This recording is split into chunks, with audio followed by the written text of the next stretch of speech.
So it's been a while since I've done a video on the Galaxy Tab S7. It's kind of hard to believe this tablet came out in 2020. It just seems like a lifetime ago. Now that the Galaxy Tab S8 is getting ready to come out, I thought it might be a good time to see how this tablet is holding up and how it compares to other devices that have came out since. If you already have this tablet, I'd be curious to see how yours is holding up. Or did you have this tablet and then you switched to something else? I just got mine updated to Android 12, One UI 4.0, and it's on December 1st, 2021 security patch. But I gotta be honest, after the update, it doesn't really look that much different. I feel like there's small details that look a little bit different, especially compared to previous updates. But the good thing is, so far, everything seems to be working fairly smooth. And while it's always nice to see tablets get updates, I'm always a little hesitant to update right away because just like any software updates, I feel like there's always little bugs or something that breaks during the update, and then you have to wait for another update to fix those. But like I said, everything so far seems to be pretty good on here. They also added a few things like new widget design. You'll also see a little green dot there up in the corner when the camera is in use. Apparently now there's a portrait mode that works on pets and instead of just people, although I kind of thought that was already a thing. There's also mouse gestures, which I could see this coming in handy, where you can have it do different stuff by clicking up in the corners. But in general, you'll notice things are a little bigger, easier to adjust, like the screen brightness. But if you're looking for a tablet around the 11-inch size, I'm not sure you're gonna find anything better than what you'll get with the Galaxy Tab S7, especially for the price that it is right now. I know on Amazon, it's currently only $500, which is a lot cheaper than when it was first released. And it definitely feels like one of the best values that you can get right now.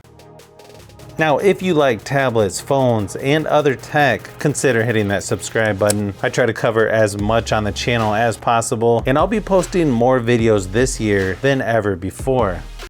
There are other options that are bigger, like the Tab S7 FE that's came out recently. You've also got the S7 Plus, but I feel like those bigger tablets are definitely better for watching movies, videos online. But if you're wanting to just lay down, it is a little bit harder to handle compared to this 11-inch version. And the resolution on here is 2560 by 1600. So you're gonna get 2160p when watching videos on YouTube. You're also gonna get full HD on apps like Netflix. I know some people may not like the fact that you don't get an AMOLED display on this one, but to me, it still looks really good in person. It's also pretty good viewing angles as well, and it's 120 Hertz. It's also plenty bright enough for most situations. Like I said, even this isn't a super AMOLED display, it still looks really good in my opinion.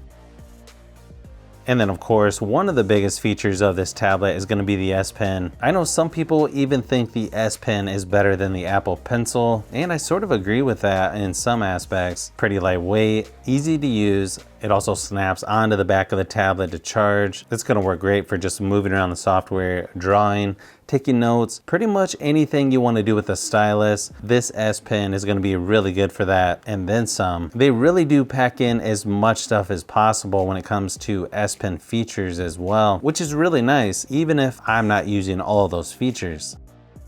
Then performance on here is still going to be one of the best you'll find on a tablet, even in 2022. With a Snapdragon 865 Plus, the version I have here is 6 GB of RAM, 128 GB of storage, so plenty of power and storage to get most stuff done. I've never seen this tablet struggle with anything that I've thrown at it. And then when it comes to Geekbench testing, it's still going to be some of the best scores out there. It's even going to compete with some of the more expensive Galaxy S phones. Whether playing games like PUBG Mobile, Asphalt 9, games are going to load fairly quick, graphics are going to look nice and sharp, at least on the games that I've tested. If you're wanting a gaming tablet, I feel like this is definitely a good option.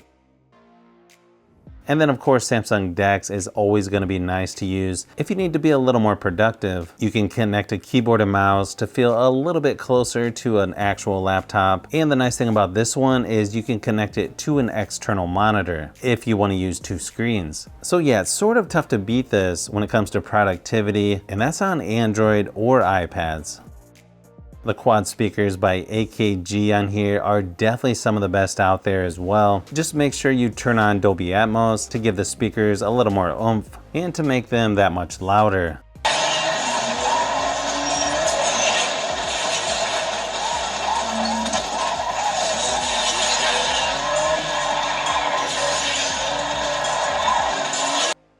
The 8,000 milliamp hour battery on this tablet lasted over 7.5 hours in my battery drain test, so it's easily gonna last a whole day of normal usage, probably a couple days if you turn the screen brightness down. So I think they've done a nice job with the battery life on here.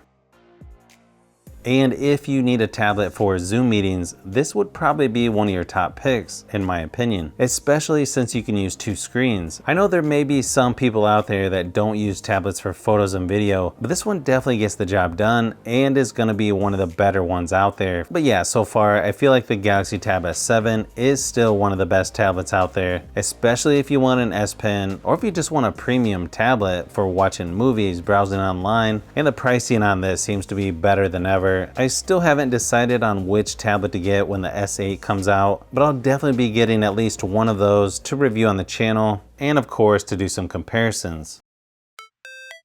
So if you've made it this far into the video, you may want to say thanks by subscribing, and don't forget to give a thumbs up if this video was helpful. This is Brian from Fishbee Productions. Thanks for watching, and I'll see you on the next one.